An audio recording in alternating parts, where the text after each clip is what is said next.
Државниот инспекторат и животна средина утврди дека реката Осојница во Виница се загадува од отпадните води од 4 свињарски фарми.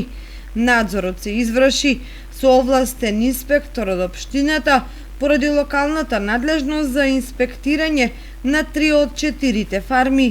Инспекторатот утврдил дека фармата која поседува интегрирана дозвола не ги одржува лагуните и не врши мониторинг на подземните води. Поради тоа е наложено во законски утврдениот рок да ја изведе пропис на активната лагуна и да склучи договор за редовно чистење на талогот од изѓубрувањето.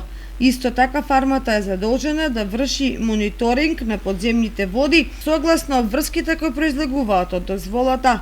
Овластените инспекторати од општина Виница, како што наведуваат, досега немале сознание дека покрај реката има фарми кои треба да се контролираат од нивна страна. Тие додаваат дека дополнително ќе постапуваат за собирање информации од правните лица за капацитетот на фармите, од што ќе зависи дали тие ќе добијат задолжение да поднесат барање за издавање интегрирана дозвола или одобрување на елаборат за заштита на животната средина од страна на градоначалникот на општината. Државниот инспекторат предупредува дека доколку овластените општински инспектори не постапат според своите овластувања, тогаш тој самиот ќе ги преземе соодветните чекори.